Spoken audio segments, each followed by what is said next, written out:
Rumors. For some months now, I've been returning to this one night from late 2016. We were at Kristen's. She'd received this jigsaw puzzle as a housewarming gift and had enlisted me and Ariel to help her finish. It wasn't the traditional picture of a waterfall or dew drenched fawn. In fact, there was no figuration at all, just a gradient that swept between a tropic green and a hospital blue.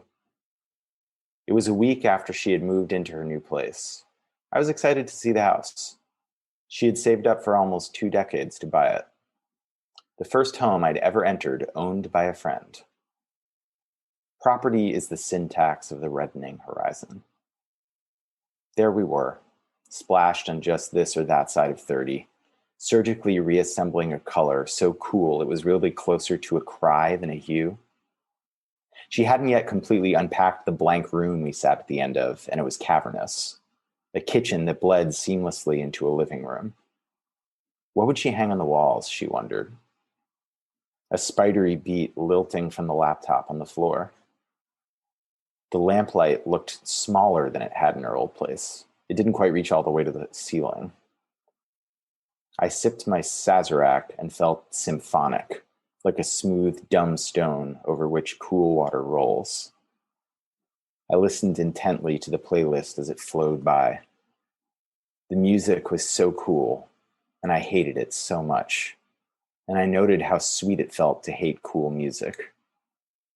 It was the beginning of the end of our youth, a tipping point I've marked at least once a month for the last 7 years, and it feels real each time because, in fact, so far, it always is. A siren went by outside. It was November. An enormous pile of books stood teetering against the wall as Kristen's cat batted the blinds. We were making no progress on the puzzle. I love to dance, but I hate games.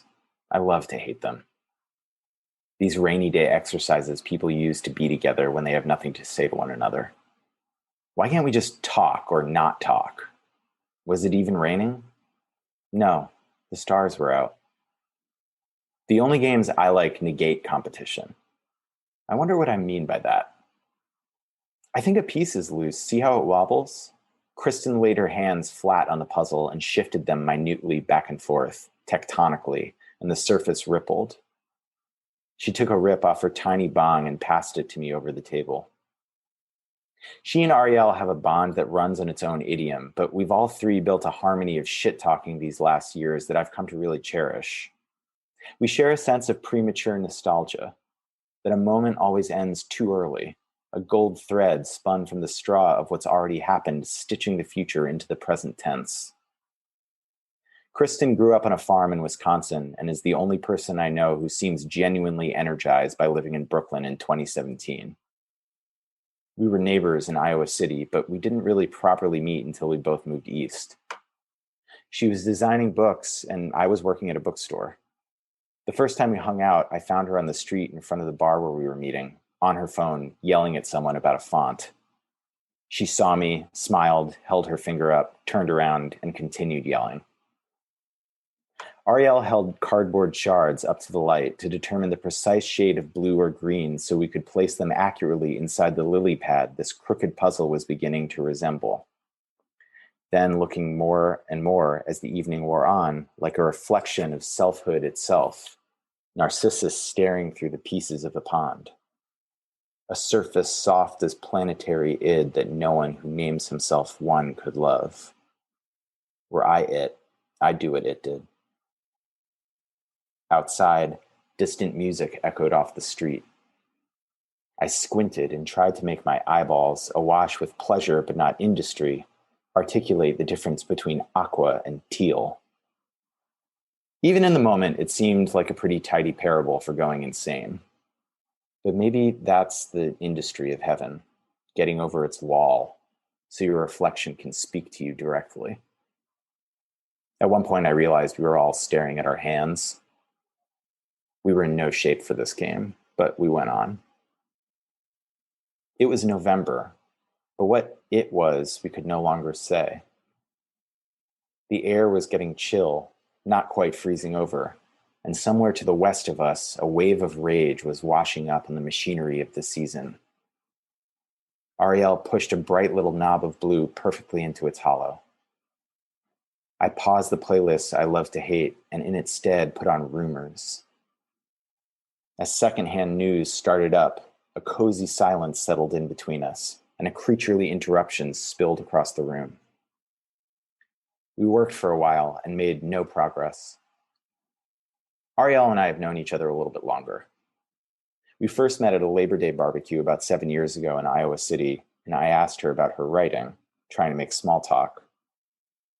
She looked past me over my shoulder, and her face flattened and rescheduled itself into a glyph that said, in the universal language of inward narration, "Now I am dealing with a moron." It's not uncommon for writers to assume you're an idiot if you're friendly. So I didn't attempt conversation with her again for another couple of years. She now claims to have no memory of this interaction, and I have no memory of when we picked up the thread from there, but we gradually followed it into the present tense. She's prone to excessive narrativization, an affliction and a gift. "I love spreading rumors about myself," she said tonight as we walked up her frozen street. Back at Kristen's house, staring into this oceanic jigsaw piece, I wondered how or if my friends would recount this evening to one another at some later date. Who would remember things correctly as they happened, and what we would all get wrong? And if we would ever verify it accurately among one another, being our only witnesses, before we slowly melted down to be sipped up by worms, the whole scene as we remembered or forgot it, blown away and buried in the architecture of our dust. This is the only game I can get behind. What do you run from in writing? A sentence turns to you in starlight and stares into you with an amiable cruelty that only art achieves. I'm delaying my point. After what seemed like a long time, Kristen cut through the music and said that back home on her family's farm in Wisconsin, something was wrong with the chickens. They had developed a taste for insulation. "A taste for insulation?" I said. "Yes. One day in September, when her mother opened the latch to feed the chickens as she always did, she noticed that their mood had shifted. They swarmed around with an unprecedented dark enthusiasm and started pecking at the coop's outer edge. They were going after the pink fluff that lined the structure, the stuff that kept them warm. Never going back again. I recognized my life plotted in dim shapes on the other side of the high and naked ceiling. An alien geometry installed itself along the surface of an ink so vast and silent that I remembered a poem I'd never written with it, and pitch black words streamed through me.